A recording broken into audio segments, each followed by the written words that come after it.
Pipe Network presents. On this episode of Season 4, Let's Talk. The circle that you surround yourself, the circle of people that you surround yourself with, diba? They'll be helping you to have a clear vision, diba? On what you want to achieve and what not. As for the experience, because that defines you, diba? Kasi yun na ikaw eh. Yung parang on how you handle yourself, how you approach things, diba? It's because you have learned some things all throughout the span that you live in this world. Parang ganyan.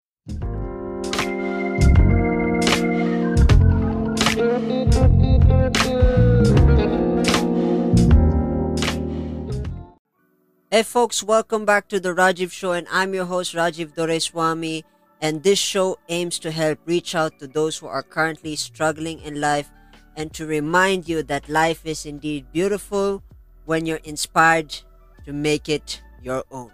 Hey folks, welcome to the Rajiv Show, and my guest today, Dre Aquino, and he's a podcaster as well, of course from the Podcast PH and of course from the Podcast Directory. Dre, how are you doing, pal? Yeah, doing good. Nothing to complain about. A bit out of my since it's quite late in the evening, so you know me, meron akong bedtime time talaga, so baka may drunk personality ako kapag ganito, so just be wary of that. How about you, pal? How about you? I'm doing good, pal. I'm doing good. Could you give my listeners a little bit of background about yourself? Yeah, sure. So, ayun, I'm Dre Aquino. So, unang-una, yun, like Raj, I do podcasting as well. So, the name of my podcast is Coffee Breakers Club Podcast with me, Dre, di ba? And aside from this one, my day job is project management professional by day and then podcaster by night, di ba? My alter ego. And then I won't be revealing my age. Ay, wag na. That is a sore subject.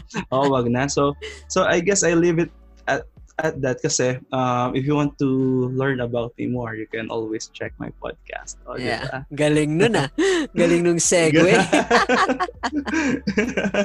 Yeah. And as always, I ask my guest in the Rajiv Show, if you and I were classmates in high school, who were you, pal? All right. High school, no? So this is a very wonderful time for I guess almost all of us. True. Right? Kasi dito natin nabubuo yung dito nag-start yung personality natin dahil nag-grow. Though I'll be speaking with talaga kung sino ako nung high school, and back in high school and I think even until now is I'm the guy na medyo pwede mong ma-lost sa crowd. I don't really stand out, right?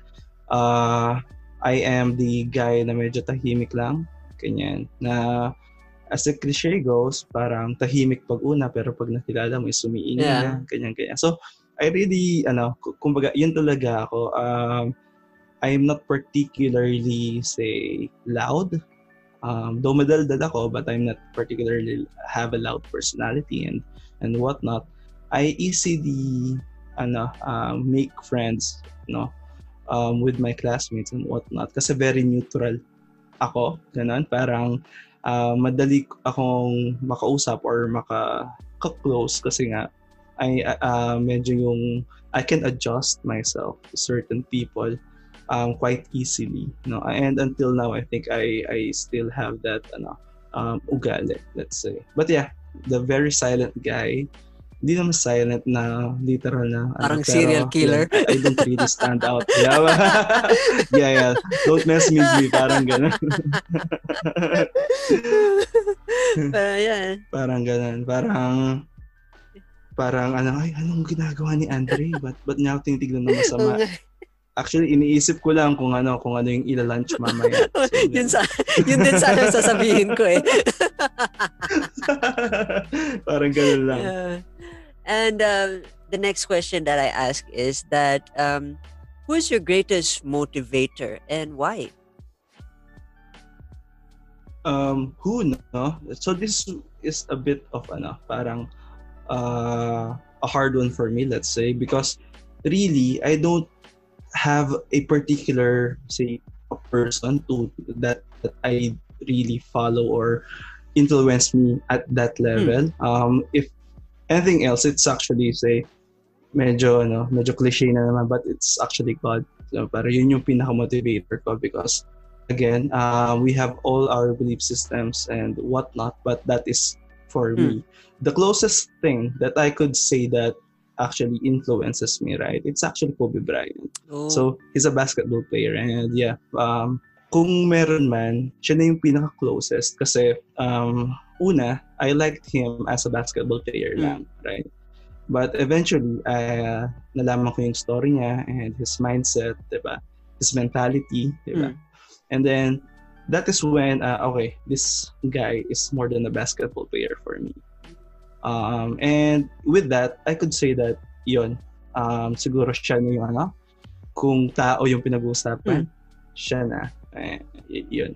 I think that it's the, yun yung ko. May sasagot ko doon, yeah. Pero yung follow-up question doon, basketball player ka ba? Or what got you into the dive? How did you actually get to envision him as your motivator? As a basketball player, hindi. I actually sucked at it, right? But I like anything else, I'm really kumbaga interested in it, invested in it. Na I am a fan of the sport. Like many Filipinos, right? Na it started with the growing up in a household with brothers watching it, diba? My father watching it, and parang pinapanood na, so panoorin ko na rin kasi ito yung ginagawa ng pamilya ko. Ay, parang sa bagay, and then, go with the flow kind of thing kasi they're watching it. Parang ganon? Exactly. You just wanted to fit in nung bata ka, diba? Parang kung ano ginagawa nila, gagawin mo na rin kasi feeling mo yun yung tama or yun yung So, parang sponge, diba, kapag bata ka. So, but that got stuck na even with that, kung medyo I could think for myself, yeah, I really do love the game or the sport. So, with that, hahanap ka ng parang natural progression, hahanap ka ng team na susuportahan or papanoorin mo. And during that time, the Lakers were the team, no? So, and then having Kobe as the younger guy that gets them those championships, it will be natural for you to gravitate towards him because ay, siya yung pinakabata and bata lang ako, so parang pwede, diba? Yun yung idol ko. And it grew from there. Yeah, watching him and everything, parang very organic yung pagiging influential niya sa akin, let's say. Amazing. I'm also a Kobe fan, but when I saw The Last Dance, that changed my mind. That blew my mind. I think I mentioned that in one episode, but yeah, that blew my mind as well. It's fascinating. Kobe was featured, I think, on the second episode. Spoiler alerts for those who haven't seen The Last Dance yet. Question is, why am I saying Netflix sa'yo? The question is, why am I saying spoiler alert when that thing was already like so everybody's talking about it? Yeah. Yeah. But yeah, he got featured, right? Yeah. And it's a bit of parang sa kanya, parang dedicated sa kanya yung episode, which is a good gesture on MJ's part. Yeah. And the next question is, what made you who you are? Ooh, interesting. So, wow, heavy hitters na yung tanong mo, Raja. In fairness. Yeah. What made me who I am? I guess, yung big part there is on how I got or the way I was brought up or kung ano yung situation of me growing up, no? So since growing up, we didn't have actually that much. Kumbaga, mahirap yung buhay and everything. So doon natuto akong maging, say, matiisin or being satisfied on what I have, diba? No matter how small it is or lacking it is. At the same time, in a way, naging independent ako because of that na, of course, they say our parents will be providing me something, right? Yung baon and whatnot. But at an early age, I kumbaga natutunan ko kung paano mag-ipon and whatnot. Kasi nga, kung meron akong gustong bagay, I need to work myself para makuha yon and not relying on my parents kasi in a way wala din naman. So ganun. Because of that situation, parang mas naging driven ako in terms of halimbawa sa studies, diba? Para just to make sure that I could have the best opportunities that I can have kapag naging, say, tumanda na. So yun yung parang naging motivation din na okay, this is our situation right now, so make sure na you do whatever you can para hindi na ma-experience kung halimbawa magkakaroon din ako ng pamilya eventually, hindi ganun yung situation din, parang ganun. So I guess that is that, and yun nga, living in that parang situation, medyo mas appreciative ka sa mga bagay-bagay, no matter, and doon mo marirealize na yung mas mga importanteng bagay is yung mga small things, diba? Yung mga small things, and you can find satisfaction, fulfillment even sa mga maliit na bagay. Ayun. Wow, lalim yun It felt like kasi kasalanan mo to parang I felt like I spoke to Filipino Kobe Bryant. kung Filipino Kobe Bryant, sasabihin ko, kailangan mong talunin lahat. Kailangan mong talunin lahat para ikaw yung nasa taas. Parang ganun si Kobe. Yeah, that's fascinating. That's powerful stuff. And yeah.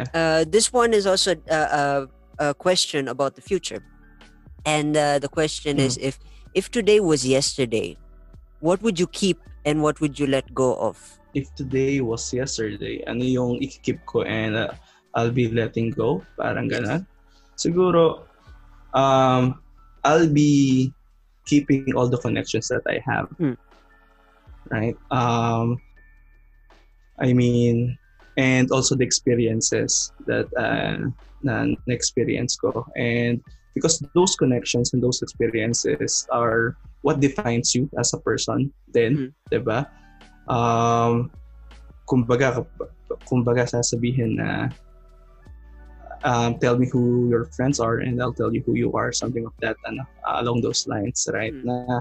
Na really, sabi mo nga kanina, living in this world right now is kind of hard na, and sometimes, or actually, yung makakatulong, diba, for you to survive and feel like there is more to this life is the people around you, the circle that you surround yourself, the circle of people that you surround yourself with, diba? They'll be helping you to have a clear vision, diba, on what you want to achieve and whatnot.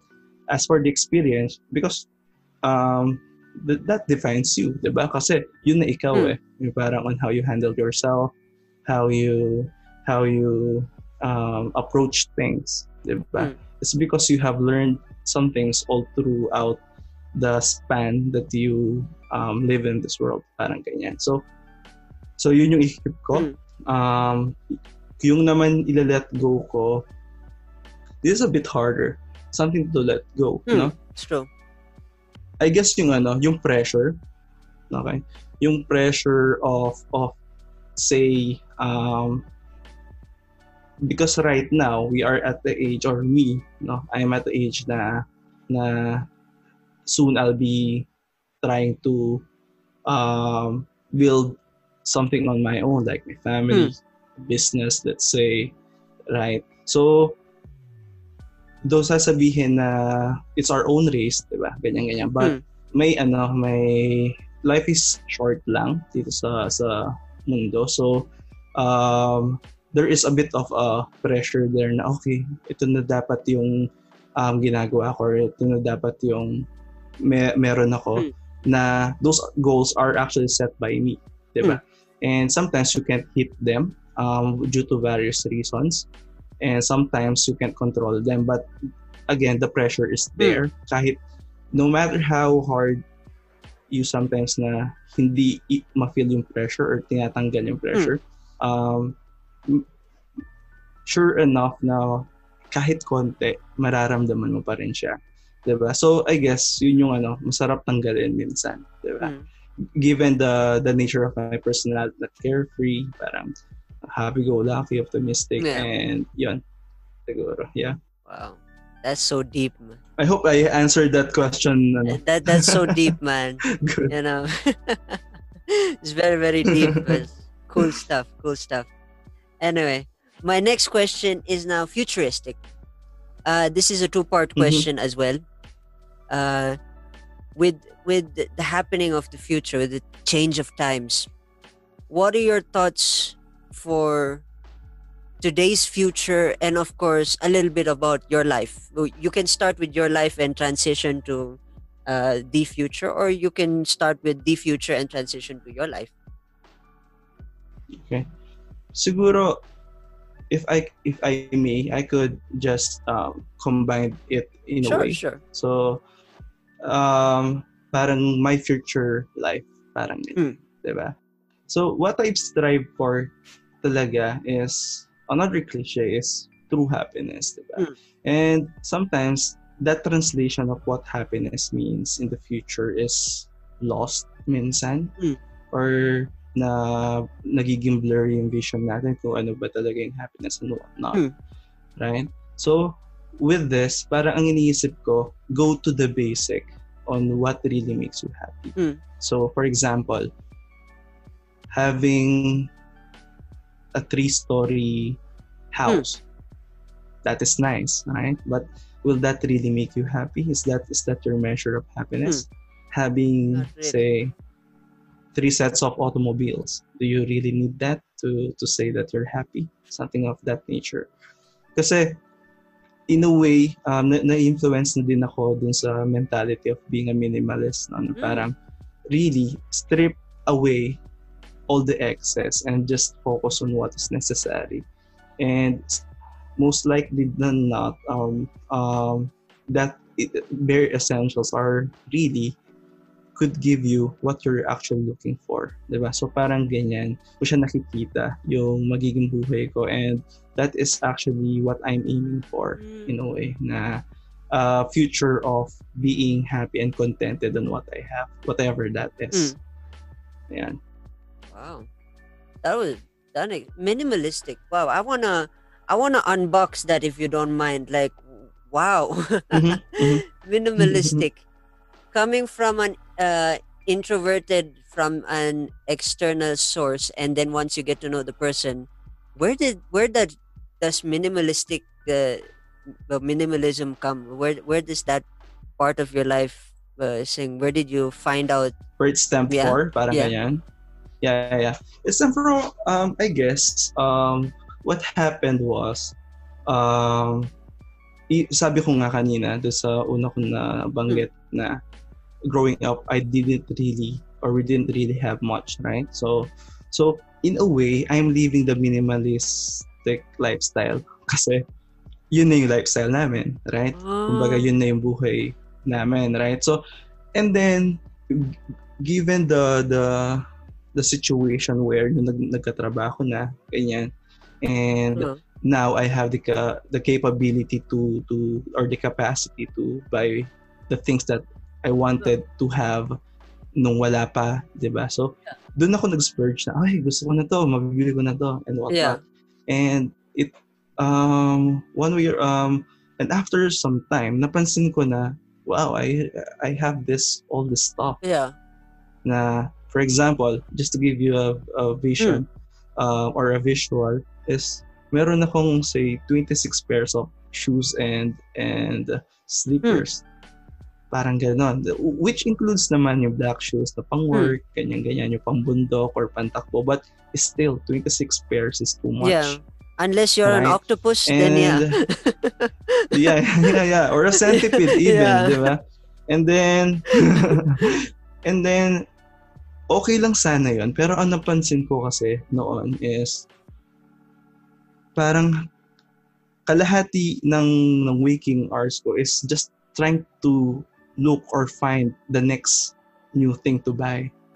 You know? Okay. Parang I joined a lot of groups in Facebook and whatnot.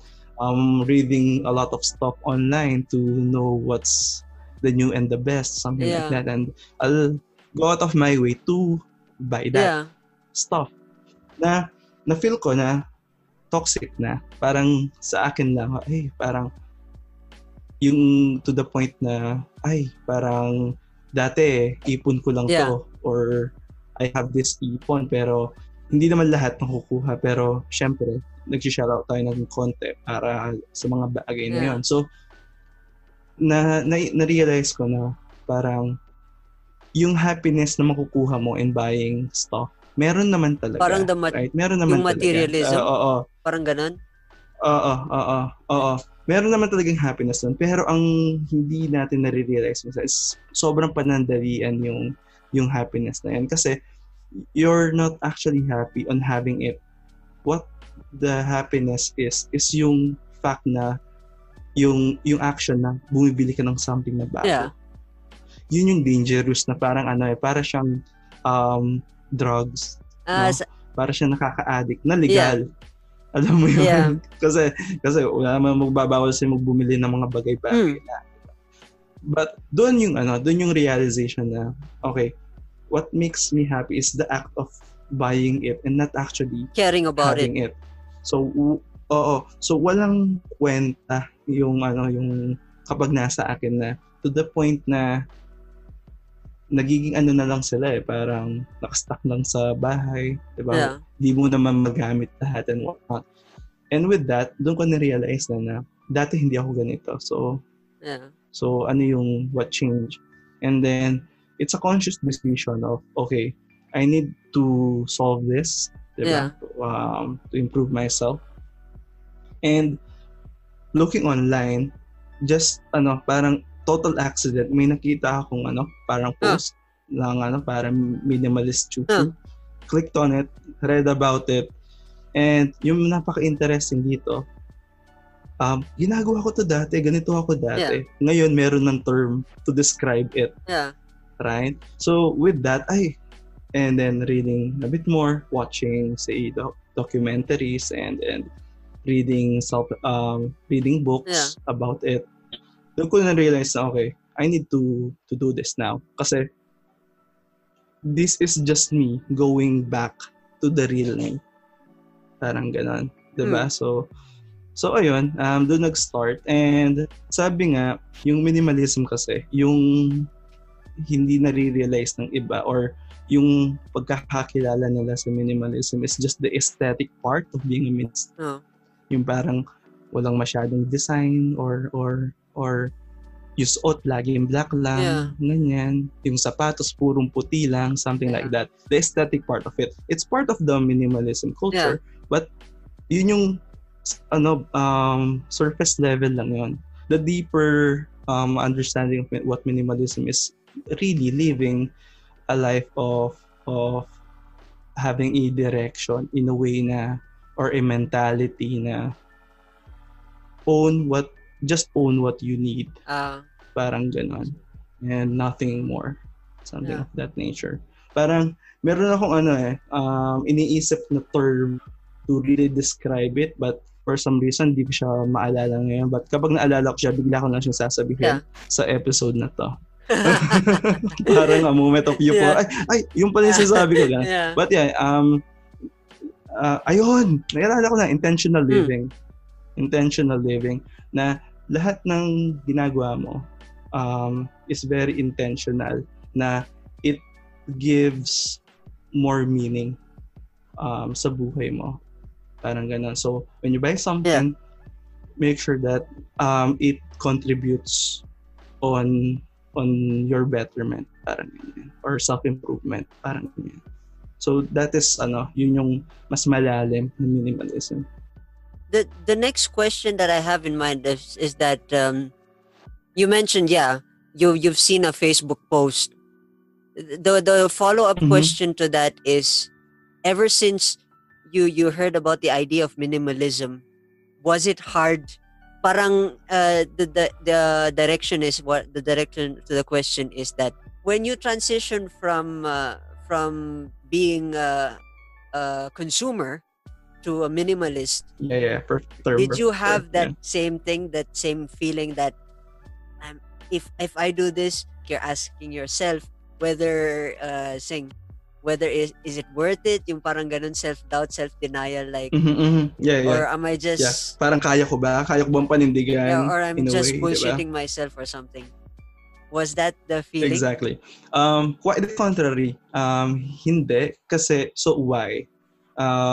It's because it's just me reverting back to the original me. Right? So, it was a journey that is quite easier for me. Now, having said that, a lot of people na nakilala ko or nakausap ko had a really hard time doing it, and that is for a reason. And yun nga, kasi nga yun na yung lifestyle mo. A habit is really hard to break. Once it's integrated. And the good thing about exactly. So, the good thing about me is hindi pa naman ganon katagal yung naging lifestyle ko na ganon as a very, very good consumer. Hindi pa ganon kalalim and katagal. So, and one of my tawag dito, sakit then is once I get into something, I do it at 100%, no looking back. So let's say for podcasting, when I decided to launch it, 100% going in. When I tried, say, as small as yung 52-week challenge ng pag-iipon ng pera, kung narinig mo na yun, I could tell you about it later. No? I'll do it 2 years straight. I'll do it. Parang ganun. So, with my minimalism journey or going back to the minimalism, it's quite fast-paced yung ginawa ko talaga. Kasi ang iniisip ko noon, or yung sinasabi ko, kung hindi ko siya gagawin na mabilisan, magkakaroon ka ng time na mag-doubt. So do it before you forget it, or do it before you realize it. Yeah. Parang diba? Parang if you are sure na what you're going to do will really improve you, 100%, no question about it. And you really need to do it now para maging para umayos yung buhay mo, ayusin mo, di ba? And sometimes doing that, kahit alam mong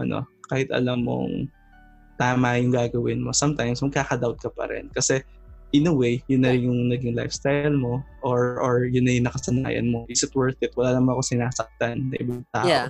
Right? Wala naman masama sa ginagawa ko, so why change it? Pero I didn't give myself that chance to ask that questions. Just do it. So nung sure na ako, I planned out on what to do, and then just do it. Para Nike commercial na tayo. But just do it. It's funny. Not a sponsor. It's funny. Your mindset is much more opposite. It's basically like the Mamba mentality, but in my perspective, as I listen to it, it's like you unpack the layers. It's funny, kasi the way I think, it's much more like the negative side of how from what people said about me is that I have the ability to talk. When I have a conversation, or when I have this idea in mind, like, I have the confidence. I can talk like this conversation. I have a conversation. Believe me, I can talk myself out of prison. If that's the funny analogy. the funny thing about it Mm-hmm. is that people mention that if there are certain, I think it's a habit of mine that I've subconsciously didn't notice that when Mm-hmm. when I say things like I want to do this, okay, halfway, I think even my dad mentioned this, is that halfway through, like kung may piyesa, a piece, like a guitar piece or a song or something that I want to learn, I finish it merely 20, 30, 50%. And then after that, I Mm-hmm. tend to give up. And the Mm-hmm. enthusiasm from the beginning is there, the energy, the vibe, whew, let's go, let's do this, let's make it happen. And then 20, 30%, Mm-hmm. it's like, what am I doing with my life? It's like that realization. And I think, yeah, I do not know how to get off of this thing. And it's interesting how you keep that mindset. It's like, it's tough. I mean, for me, if I wish I could have that mindset, Mm-hmm. I'd probably kick ass in the things that I would have done in the past. But yeah, I mean, that's Mm-hmm. really interesting from coming from you. That's really I Yeah. salute you to that for having that instinct or that trait. Is it hereditary, Mm-hmm. or is it also in the family, by the way, or it's just you, that killer I instinct? think to a certain level, it's just me, I think. Kasi parang minsan medyo may pagkasay ko na yung gano'n, di Oh, ba? Pero I guess, Raj, yung pwede pang makatulong in terms of ah, that, na having those times na, is this thing worth it trying or yeah. pursuing? Ang lagi kong iniisip kasi is regret. For regret kasi, Oh, iniisip ko na mas gusto ko mag-regret dun sa sinubukan ko siya at nag-fail ako. So there's regret there, di ba? Ay, nag-fail ako, so may regret doon. uh, Pero mas mabigat yung regret na parang kung di mo sinubukan kasi, hindi mo malalaman kung mag ano ba, will it work, will it produce the outcome or the output that I wanted, will it be successful or not. Yun yung yeah, questions na hindi mo masasagot kung hindi mo sinubukan. yeah, So, and then regretting of not doing thing, or regretting, the regret of not doing that is much more, has a more lingering effect sa atin versus dun sa nag-regret ka lang na, ay, nag-fail siya, sayang yung oras at time ko, sayang, I regret doing it. yeah, But that regret is parang mas light versus dun sa hindi mo man alam kung magiging okay or yeah. hindi. So yun yung ano ko, isa sa mga mindset ko din na just try it out and see if it will be good or not. Parang ganyan. Wow, that's phenomenal. I gotta say, you are a phenomenal conversationalist. Just so you know, folks, who if you're tuning in, this conversation that we had, I just said we're just gonna let this rip. We're gonna ask questions. I never expect this to happen, and I'm genuinely amazed, amazed with my guest today. Yun yung sigurong the reason why I did podcasting as well, because there's a lot of people then. So, by the way, first and foremost, thank you for saying that.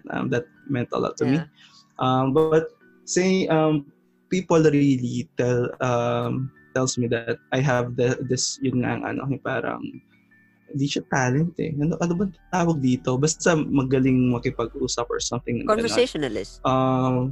Conversation is Yeah, exactly na yung growing up nga in the barrio and whatnot, so you can, and just living on that's environment, you're going to talk. I grew up talking to, say, let's say, poor of the poorest, parang yeah, ganyan. And then when I got sa high uh, school, fortunately, nagkaroon ng time or chance na makapag-aral ako dun sa parang private school. So, yeah, middle class and the higher class are there, and having a conversations with Yeah. them. So parang anong nangyari, parang from top to bottom, meron ako nakakausap. So that gave me the unique perspective of having the perspective of both classes or yung bracket na yon, right? And at the same time, and having that, you have the ability now to adjust, recalibrate on whoever you are talking to. So halimbawa, kausap mo is very kanto, switch the kanto vibe mo. Kausap mo is medyo pa-joke only. Pwede mong i-switch yung joke only mo. If the conversation gets deeper, you can switch to that gear again. Parang you can para mix and match kung sino yung kausap mo. And good naman na nakuha ko yung yun, yung para nag-stick yung ganung the adaptive language, multi-language thing. Exactly, yeah. So, yun, halimbawa, sa trabaho din, kausap mo yung mga, halimbawa, mga expat or boss mo. Ayan, syempre, iba yung diba? Pero kapag kausap mo, yung mo, ng tropa mo lang. So, parang adjust lang, parang ganyan. I want to highlight the next thing because you've opened it. It's funny. I was about to change into the next segment, but since you've opened this, the word conversationalist, I've built into this mentality. It's funny. Over the years, I've developed this. I don't really call it skill. It's more like a filter system, because I'm sure you've noticed throughout the conversation. That I'm very philosophical. I'm very deep. I really want to. I want to cut the meat to the bone, and understand each layer as the knife gets into thing, or that sounded a little bit cannibalistic. But all right, cut the. I didn't. Medyo morbid ng konti, but the main point there is that I want to understand a person by the layers of how they are, and this is my filter system. I think I saw this from I read this, or I saw this from Jay Shetty, the Socrates method, where Socrates, this was a joke, I think, a joke by Jay Shetty, is that when someone came to Socrates and told him that I heard this news about your wife, and Socrates said that okay, someone told Socrates about his friend. So Socrates responded that if you tell me this information, he had 3 filter system. The first is, will it give me value? If not, if no, then it's not gonna go through that filter system. Kalimutan ko na yung mga filter system, pero in the end of it is that, will it help me in the long run? That's actually very powerful, the last one. And then when the person said no, he said, forget about it. I don't want to know about it because my time is worth of this thing. And I took that face value. I didn't take it like a joke. I took it in a serious sense, that when I was in college, every time I meet a person, I don't really judge them based on sing. I judge them based on how they can conversate. And how I do that is I eavesdrop. It's kind of weird. Yeah, it sounds creepy. I'm not saying I eavesdrop because I want to know what's the character. How does this character think? How does this character speak? How does this character present himself? And it's funny that when someone approaches me and then have a conversation with me, and I ask them, we have a conversation, and then I finally realized that once we are there, like 1 or 2 hours, sometimes. There are some instances that I have conversations with people. That's when I'm already hooked to the person, and that's saying the funny thing. And my filter system, taken from the example that I meant, is that when someone talks to me, I always ask myself the question: is that if you're gonna give me if this conversation in my head, of course, I don't tell them upfront.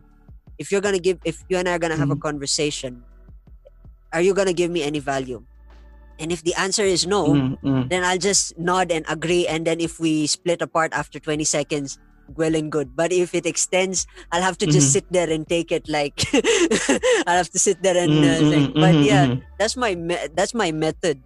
And the problem though now with the social media sphere is that you cannot really get the physical attributes of a person in terms of expression. That's the saddest thing lang with the pandemic and lockdown. is that everybody expresses this is funny. Someone will say this, someone will say that. But once the pandemic is done and it's, hey, pal, let's meet up. I want to talk to you. You got good information. You meet the person in the end, parang yung usapan lang pala, alam mo yung ginawa ng tita namin sa kabila, yung parang ganun. And it's like, that value is like, oh man, this is, brain is boom. Brain is like, what's going on? But yeah, that's my method for saying. It's just that I feel bad. I can't really apply that in things. So I have to like filter it out as I go. I go deeper into the conversation. That's the only challenge, especially when it's in textual form. It's not physical form because textual, you can't really read between the lines. Yung parang ganun. But yeah, that's one of my perspectives in my viewpoint, and yeah, that's pretty that's pretty dope. Yeah. Though there can be challenges in it as well, kasi parang sometimes sa akin yung na-realize ko din now that I'm in my 20s. Nilaglag mo sarili mo dyan, ha? Wala ako dyan. 20s na nga, 20s yung sinabi ko. Parang sometimes, I could relate on the note na sometimes ang hinahanap mo talaga is yung about conversations that gives value to you. So say, kausap mo yung mentor mo, kanya, or a very good person on his or her field, right? And sharing stuff to you that could potentially change or improve your life, parang ganyan. But sometimes, masarap din i-break yon na sa akin, personally lang to, na minsan, masarap din pag-usapan yung mga much lighter. Parang ginawa ni tita sa kapitbahay. Pero hindi naman up to that level. Pero yung halimbawa, talking about stuff na, halimbawa, talking about a movie na a very dumb movie that we both love. That is like that walang yung parang walang sustansya. Alam mo yun, movie na walang sustansya kunyari. Or a meme. Yeah. Or a meme or a stupid song that you both like and talking about it and mga ganung bagay. Parang sabi ko nga there is beauty, no? And bigat do sa mga bagay na maliit lang, small things, small gestures and whatnot, na sometimes natatrap tayo dun sa mentality na isa lang yung buhay. I need to live the best life that I can, to have all the knowledge that I could physically fit sa utak ko, parang ganyan, na or experience things na gusto ko ma-experience lahat ng magaganda or malalaki, magarbong bagay. But sometimes, really, sometimes we just need to look deep on ourselves na sometimes hindi naman kailangan. Minsan, ito lang yung kailangan mo pala. The small part, and then add ka lang ng parang, kumbaga sa pagkain, meron kang main dish, pero dapat meron ka rin mga sides. Parang gano'n, hindi po pwede na puro mains yung nasa plato mo. May steak ka dyan, may lobster ka dyan, hindi masarap. So, it needs to be a combination of both. Parang gano'n. And sometimes, having that break on the more heavy stuff would be very beneficial for you. Especially sa mental health natin na kung inaano natin na gusto kong malaman to, gusto kong matutunan to, lahat-lahat, something na ganun. Minsan, na-overburden natin sarili natin nang hindi natin napapansin. In a way, di ba? But sometimes kasi, the intent is very good di ba? Kasi for betterment yan di ba? So, for self-improvement. Everyone should strive for that. But ang sigurong iniisip ko lang dito is have a steady pace. Sabi nga natin, isa lang yung buhay. So ingatan mo din, 'di ba? Ingatan mo din, parang true. Wow, it's powerful. Woo. Anyway, this Di mo na-expect ko, no, bro? I mean, I wanted it to be like that. But folks, before we get into our favorite segment, which is of course art, music, entrepreneurship segment, we're gonna have a little bit of short break, and we will be right back, folks. Stay tuned, and we'll be back. Mainit na diskusyonan, Masarap na kwentuhan, malinamnam na usapan, at nakakagising na balitaktakan. parang kape lang. My name is Jeff. And I'm Weya Angeline Join us in our conversations at Coffee na Lang Dear Podcast.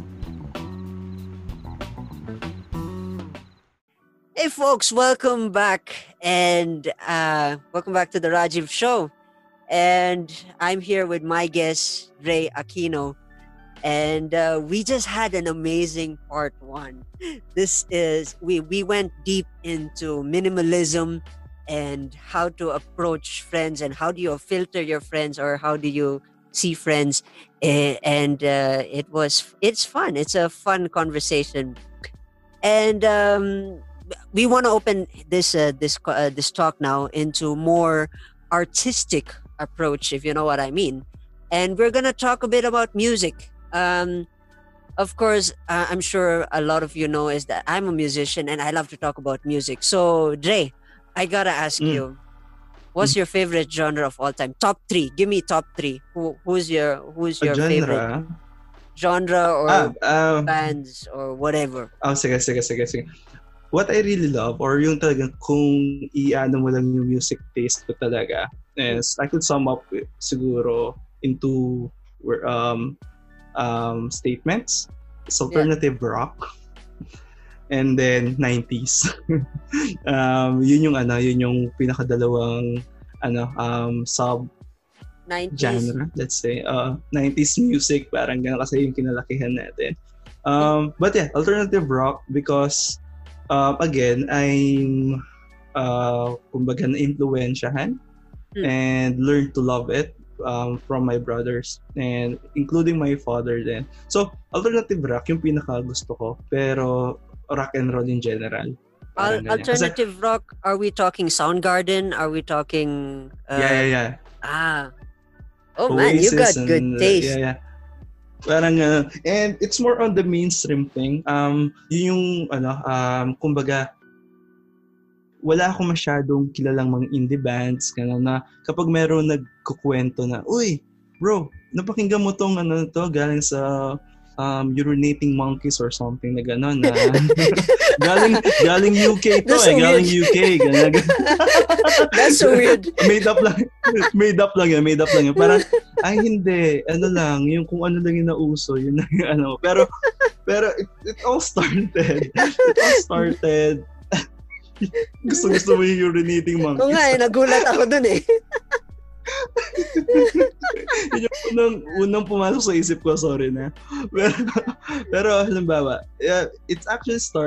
everything started from my father na mahilig sa Beatles, ganyan. Beatles, songs, the classic. Ganyan, So, and then we have this radio that plays 24/7.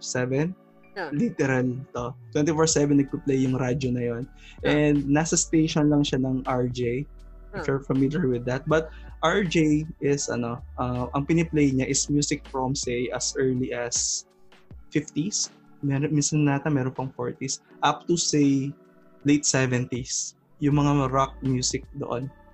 So yun. Growing up, yun yung napapakinggan ko just because 24/7 yung radyo na yun. And then nung yung medyo nagkaisip na, yung mga brothers ko are really into the say alternative rock, about grunge, punk, yung ganong klaseng music na bumibili sila ng mga cassette tapes ganyan na pinapakinggan ko din kasi pinapakinggan sorry nila. Sorry to cut you off there. For those who do not know what cassette tapes are, go Google it. Yeah, back to the topic. Yeah. And you need number 2 po Mongol pencil para mabilis yung rewind mo, 'di ba? Yeah. Diba? Yeah, for so creative purposes. So, Yeah. doon nag-start, doon nag-stem, and then, it grew from there. Para na-define kami. And then, nung nagkasariling, kapag wala yung tatay ko, Yeah. nililipat namin sa NU 107, if you're Yeah. familiar with that as well, which is, rest in peace, NU 107. But, yun yung home of New Rock, di ba? Dito sa Pilipinas, sa radio station. So, piniplay niya yung mga rock, mas modern rock na. Parang ganyan. So, parang best of both worlds, yung old school rock, tapos yung new wave. So, yun yung naging in a way naging identity ko in terms of music. It's rock and roll, araw at gabi. So, kasama na yon both foreign and local. So, E-Heads, which is my favorite band sa Pilipinas. And then lahat ng yun. I actually have 2 episodes, I think, sa podcast ko talking about music.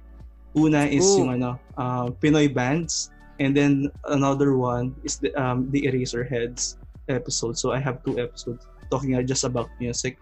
But yeah, yun yung pinaka gusto ko. And the funny thing about growing in a rock and roll household, no? So, syempre, nag-transition na kami doon sa mga hardcore na rock, like rock metal, ganyan. Rage Against the Machines? Ganon, no? Yeah. Korn, Slipknot, mga ganon. So, syempre, meron din kaming mga ganong, meron kaming ganong era or a span of time na yun yung pinapakinggan namin. Yeah. So, meron kaming sabi niya, baka rock and roll tayo. No boy bands allowed, diba? Boy band haters kami. Yeah. Hip-hop haters kami. Hindi naman haters, pero hindi namin pinapakinggan talaga. And, kumbaga, snob kami, in a way. Anong Westlife, anong A1? Iyo. Yeah. Rock and roll lang kami, diba? Pero, yun yung ganun ako hanggang siguro going high school.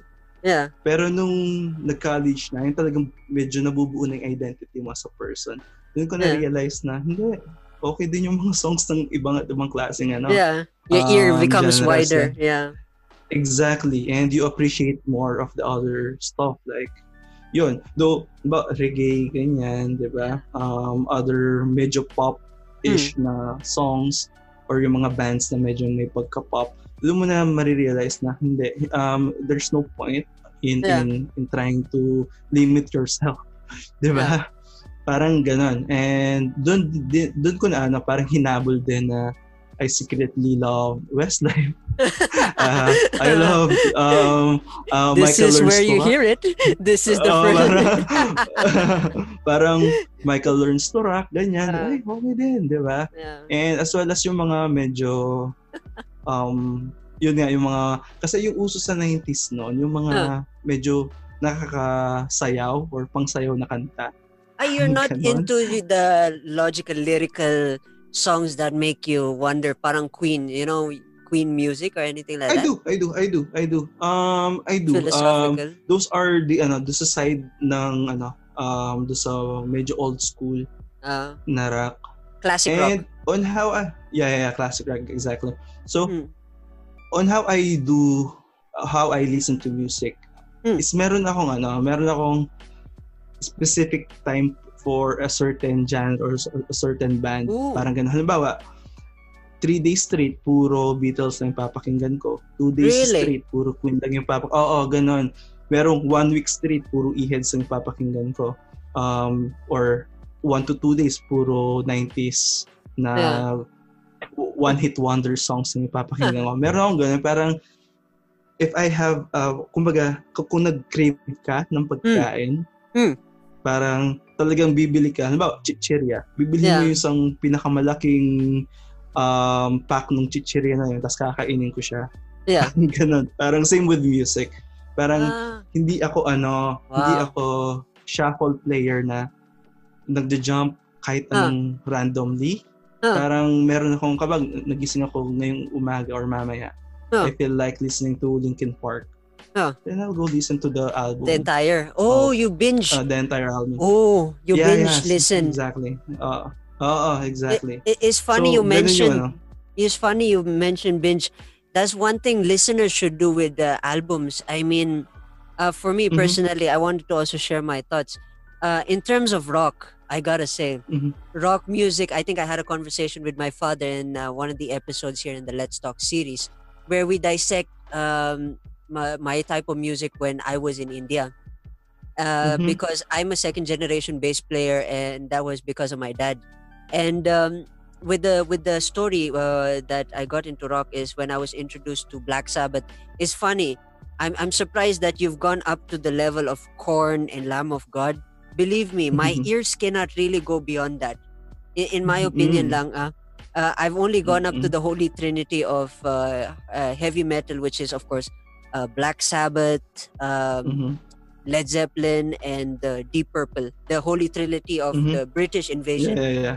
I Awesome, cannot yeah. go beyond. It's Mm-hmm. funny. I try to listen to Pantera. I cannot. It's like my Mm-hmm. ears. Metallica. I can say 0.5% I can listen. I could sit through it. A Yeah, little bit there's a of few songs there na medyo yeah, mellow naman. yeah. Uh, well, this one, Judas Priest. Judas Priest. There are some songs that are fast. Yeah. Breaking Mm-hmm. the Law, which is Mm-hmm. is a little bit punk style, but I could still sing because as long as there's that melody content. Because when it goes out of that stream, I do not know if my ears could really sing. It's Is this still funny. music? Parang gano'n. Yeah. And Yun yung pinaka-ano ng nanay ko noon na, yeah, music pa ba yan? Parang gano'n, yeah, parang nagsisigawan lang sila. Parang yeah. gano'n. And Yeah. at that time when I used to listen to the entire discography, man, I could even when I used to listen to Michael Jackson, I could tell you from front to back the first album that he released when he was thing, because I used to binge all. I memorized all the albums, even the Invincible album, which failed after he went into the This Is It and then sing. It's Mm-hmm. advisable to binge listen to music because it's the best. Mm-hmm. If you're not Yeah, binging, you do not know the art, and that thing. It actually is a exactly. good point. It's a good habit that you have, is that you binge listen, because one is it's funny, people will listen to Ed Sheeran's Thinking Out Loud, but a real fan who knows the entire album will tell you front to back that there are also other songs that are moderately good, averagely good, Mm-hmm. amateur good, but you'll know the difference by the storytelling and how the story Exactly. progresses. It's like a painting, Oo, basically. You have the beginning exactly. and then you have the end, or a movie, or Mm-mm. a story. Yeah. So yeah, Yun yung, tama, yun yung hindi nare-realize ng iba din without, because the album itself, though mm, a very well-made record, has a yeah, story do sa mga songs nila. mm, There's, kumbaga, yung kung maganda kung magaling yung artist, parang yeah, the songs, say a 20 track yeah, record is parang seamless yung dapat yeah, na yung next to that, tapos merong parang overall merong story yeah, kung bakit album ito, na if you're just going to listen to specific songs na medyo nasa Billboard 100 kasi, kaya yeah, yun yung pinakasikat niyang kanta, so yun yung alam yeah, ko and whatnot. And yeah, you're supporting the artist din naman when you listen to that. Pero say, have a try lang siguro, no? yeah, Yun yung pwede nating ma-advise na, yeah, diba, trip niyo si Ed, diba? Try niyo yeah, pakinggan yung buong album, and huwag niyo munang i-shuffle, try niyo kung paano nila dinesign, because there's yeah, a design to the madness. Meron dahilan bakit ganun yung yeah, pagkasunod minsan. So try to listen mm, na that is why sobrang epic ng mga mas matatandang generation sa atin, yeah, kasi they spend time talaga. They invest the time in doing things like listening to a record yung nasa plaka pa. yeah, Walang next button dun eh. So yeah. kung It's true. papakinggan You mo, gotta listen to medyo the whole thing. You have to hear it whole out. thing, yeah. On how it was intended by the artist, Yeah. diba? So, But although I there's guess, the one negative side there lang, is that in the generation that came, in my opinion also, is that the generation that came, somehow the albums that they have, good songs, good tracks, like I said, mhm, but there's no narrative storytelling. I think that's one mhm, particular mhm. opinionated thing. That's why people want to shuffle tracks, is because there Exactly, is no exactly. narrative. But aside from that, I True. don't think it's worth ignoring, because you may Yeah, never yeah. know. Because, It's worth trying. yeah, As I've yeah. said, yung advice lang is go ahead and try. If it doesn't work for you, then okay lang naman. Wala namang Yeah. tama at mali sa pakikinig ng musika. Pero Yeah. it's good that you mentioned that. Yung minsan, even the artists themselves now, minsan, dahil din sa kanila parang, ay, sayang yung parang pilit in a way. Like, Yeah. the last album that I've listened to is, I don't know if you know this artist, it's called Joji. Joji. Sounds Joji. familiar. Joji. So meron siyang bagong album ngayon and pinakinggan ko, parang there's a few, nilabas yung singles niya na parang naka-apat yata siya ng singles out of that album before it released. And those singles are parang his best work so far, especially yung Ron. I love yung song niya na Ron. Yeah. Mamaya sendan kita ng link para pero para namang ma-experience may experience ko in a way. It's just a 3-minute song, so hindi siya ganun kahaba. Pero listening to the whole album, this is his second studio album. And it was, sa akin, this is just my opinion, it was a letdown kasi parang you have a few songs pero walang hindi cohesive yung yung other tracks niya at the same time, parang overproduced in a way. Parang kasi he started on his own, parang independent siya ng una. And up to this point, meron siyang isang EP and dalawang studio albums. Yung original EP niya pa rin yung gusto ko. Kahit hindi technically good, parang alam mo na he produced it in just a laptop and whatnot. Pero para sa akin, yun pa rin yung the best work niya para sa akin. Overall. So yun, tama ka na sa generation natin ngayon, di ba? Everything is fast-paced, everything is marketed, everything is produced, overly produced sometimes. So that is true. But again, halimbawa, papakinggan nyo is from the generation na they gave a crap in their music. Like Michael Jackson, Queen. Yun yung pong sinasabi namin na i-try nyo. Try nyo yung buong album, di ba? So wow, we've covered a lot. I mean, our first half of the conversation was much more deeper than I'd expected. Before I forget, Pal, if someone wants to find you on social media, how do they connect with you? Okay, cool. If you want to at least try my podcast, it's called Coffee Breakers Club Podcast with Dre. And again, I'm available everywhere podcasts are heard. No? So, I'm available. Nasa Spotify tayo, nasa Apple Podcasts, Google Podcasts, and all that. No? Andun tayo lahat. At the same time, if you want to have a deeper experience with the podcast, is try to look for the Facebook page. Just simply type in Coffee Breakers Club Podcast. And lilitaw ako. And at the same time, we also have a YouTube channel where I post yung mga podcast episodes pero in a video format. So, hopefully matry nyo and magustuhan nyo. Yan. And shout out to what he mentioned. This guy is an amazing person. For us as podcasters, I just wanted to say that we upload weekly. This guy uploads more than 50 episodes, and we are just wondering what's how good his internet is. But let's just leave it to your imagination. Thanks. That's just an additional add-in. And thank you, Dre, for joining me in this conversation. It was a lovely conversation. More power to you. Na lang talaga na kape. Thanks. Salamat.